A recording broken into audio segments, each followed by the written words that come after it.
Inna ad-dina 'indallahil Islam. Assalamualaikum warahmatullahi wabarakatuh. Alhamdulillahi hamdan katsiran thayyiban mubarakan fi. Asyhadu an la ilaha illallah wa asyhadu anna Muhammadan abduhu wa rasuluh. Allahumma sholli ala Muhammad wa ala ali Muhammad. Saudaraku seiman yang dirahmati Allah, pertama-tama marilah kita panjatkan puji dan syukur atas kehadirat Allah Subhanahu wa taala yang telah memberikan kita nikmat iman, nikmat Islam, dan nikmat yang lainnya. Salawat serta salam tak lupa kita aturkan kepada junjungan Nabi besar kita, Nabiullah Rasulullah SAW, karena beliaulah yang telah membimbing kita dari jalan jahiliyah menuju jalan yang terang benderang, yaitu ad-dinul Islam.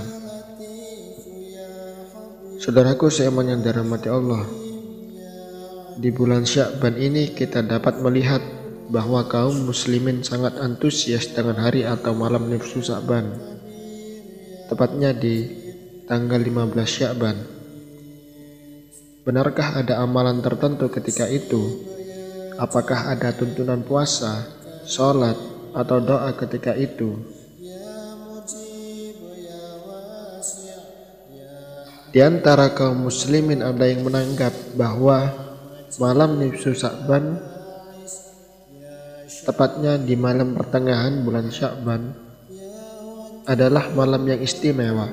Di antara keyakinan mereka adalah bahwa malam tersebut adalah malam diturunkannya Al-Quran.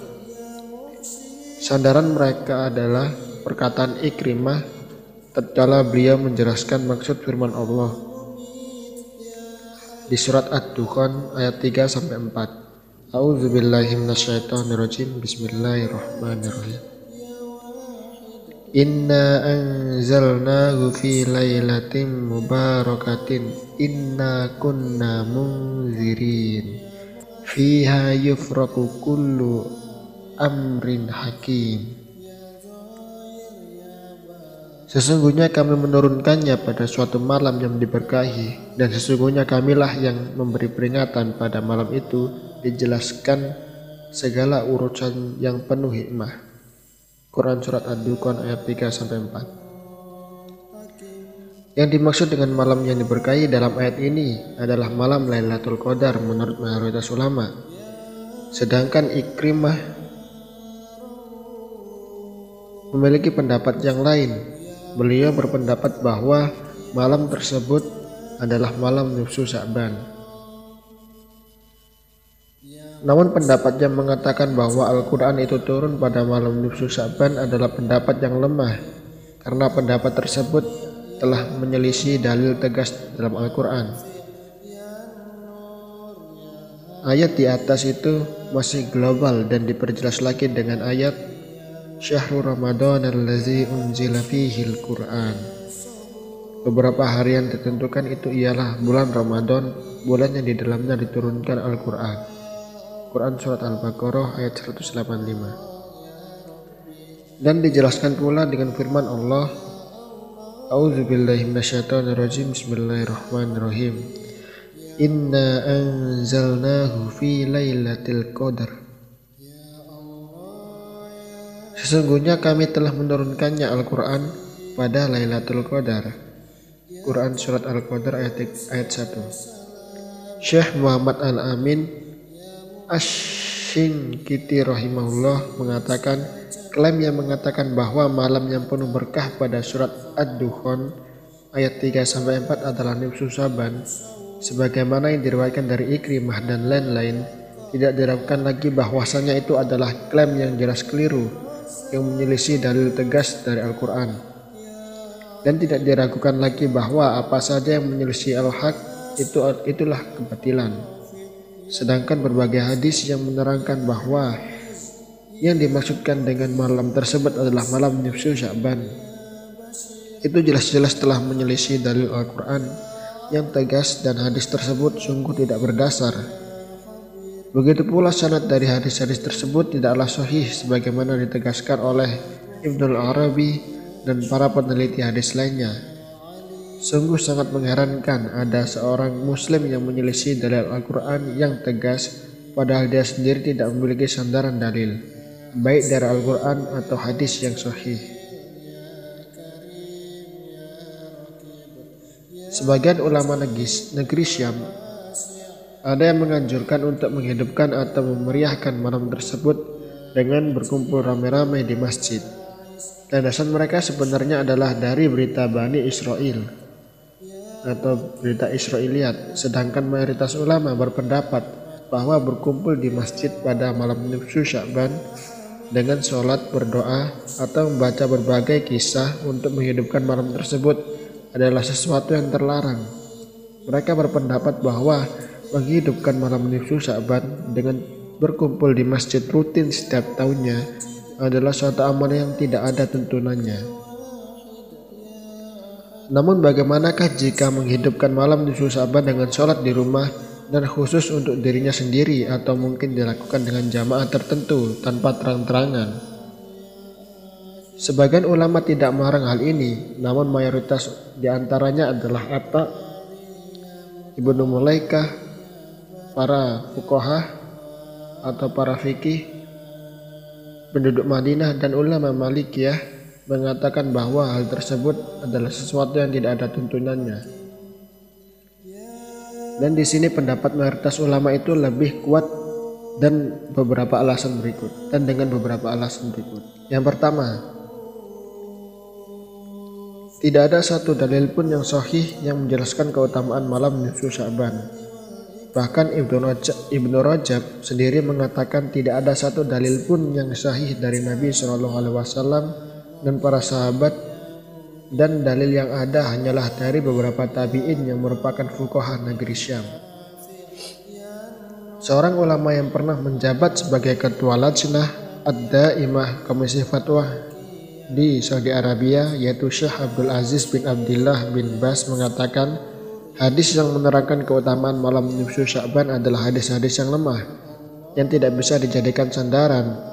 Adapun hadis yang menerangkan mengenai keutamaan sholat pada malam nisfu Sya'ban semuanya adalah berdasarkan hadis palsu atau maudhu, sebagaimana hal ini dijelaskan oleh kebanyakan ulama. Begitu juga Syekh Ibnu Bas menjelaskan, hadis dhaif barulah bisa diamalkan dengan masalah ibadah. Jika memang terdapat penguat atau pendukung dari hadis yang sahih, adapun untuk hadis tentang menghidupkan malam nisfu Sya'ban, tidak ada satu dalil sahih pun yang bisa dijadikan penguat untuk hadis yang lemah tadi. Yang kedua,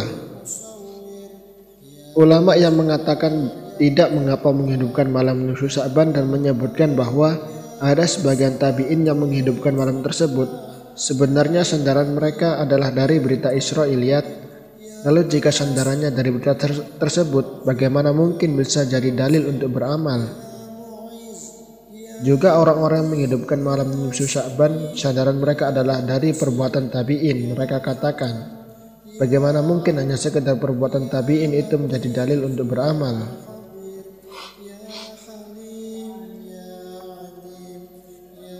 Ketiga, adapun orang-orang yang berdalil dengan pendapat bahwa tidak terlarang menghidupkan malam nisfu Sya'ban dengan sholat sendirian, sebenarnya mereka tidak memiliki satu dalil pun. Seandainya ada dalil tentang hal ini, tentu saja mereka akan menyebutkannya. Maka cukup kami mengingkari alasan semacam ini dengan hadis Nabi SAW. Man amila amalan laisa alaihi amruna fahuwa raddun. Barang siapa melakukan suatu amalan yang bukan ajaran kami, maka amalan tersebut tertolak. Hadis riwayat Muslim. Saudaraku seiman yang dirahmati Allah, ingatlah ibadah itu haruslah tauqifiyah, yang harus dibangun di atas dalil yang sahih, dan tidak boleh kita beribadah tanpa dalil dan tanpa tuntunan dari Nabi SAW. Yang keempat, Rasulullah SAW bersabda, la tahtassu lailatal jumu'ati min qiyamil layali wa la tahussu yaumal jumu'ati bisyamin min bainil ayyam.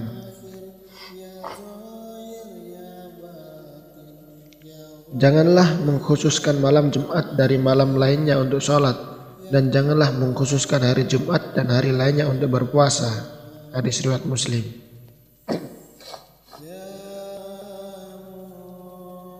Seandainya ada pengkhususan suatu amalan tertentu untuk ibadah, tentu malam Jumat lebih utama dikhususkan daripada malam lainnya, karena malam Jumat lebih utama daripada malam-malam lainnya, dan hari Jumat adalah hari yang lebih baik dari hari lainnya, karena dalam hadis dikatakan hari yang baik saat terbitnya matahari adalah hari Jumat. Hadis riwayat Muslim.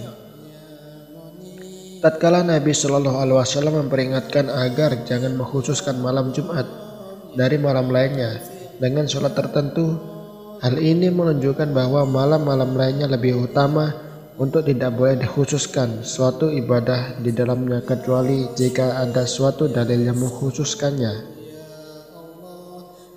Syekh Ibnu Baz rahimahullah mengatakan, seandainya malam nisfu Sya'ban, malam Jumat pertama di bulan Rajab, atau malam Isra Mi'raj boleh dijadikan perayaan atau ibadah lainnya, tentu Nabi Shallallahu Alaihi Wasallam akan memberi petunjuk kepada kita umat Islam mengenai hal ini atau beliau sendiri merayakannya.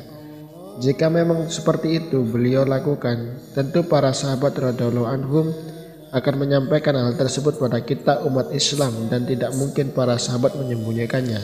Ingatlah, para sahabat adalah sebaik-baik manusia di masa itu dan mereka paling bagus dalam penyampaian setelah para nabi alaihissalam.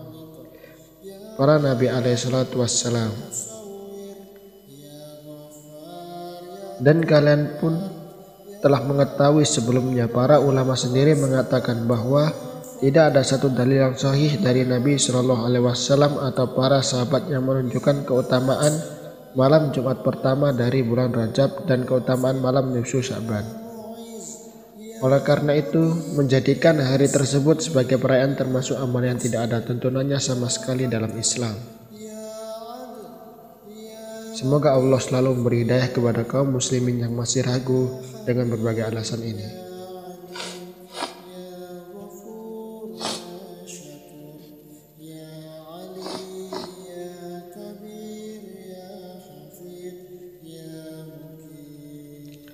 Saudaraku seiman yang dirahmati Allah, perlu diketahui orang yang pertama kali menghidupkan sholat ini pada malam.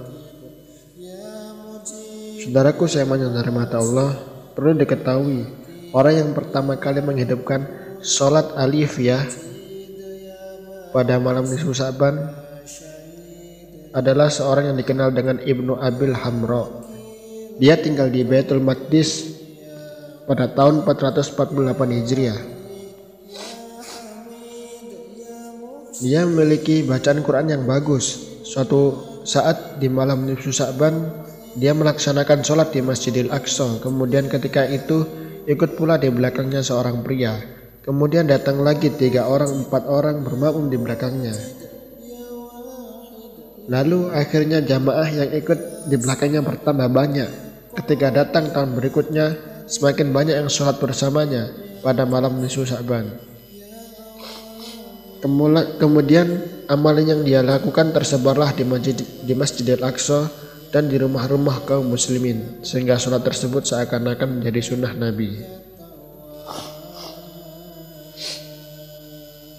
Lalu kenapa sholat ini dinamakan sholat alfiyah? Alfiyah berarti 1000. Sholat ini dinamakan demikian karena di dalam sholat tersebut dibacakan surat Al-Ikhlas sebanyak 1000 kali. Sholat tersebut berjumlah 100 rakaat dan setiap rakaat dibacakan surat Al-Ikhlas sebanyak 10 kali. Jadi total surat Al-Ikhlas yang dibaca adalah 1000 kali. Oleh karena itu dinamakan sholat alfiyah. Adapun hadis yang membicarakan mengenai tata cara dan pahala mengerjakan sholat alfiyah, ini terdapat beberapa riwayat sebagaimana yang disebutkan oleh Ibnul Jauzi dalam Al-Mawdu'at, kumpulan hadis-hadis palsu. Ibnul Jauzi mengatakan hadis yang membicarakan keutamaan sholat alfiyah tidak diragukan lagi bahwa hadis tersebut adalah hadis palsu atau maudhu. Mayoritas jalan dalam 3 jalur adalah majhul, tidak diketahui. Bahkan di dalamnya banyak periwayat yang lemah. Oleh karena itu dipastikan hadisnya tidak mungkin sebagai dalil. Allahu a'lamu bishawab.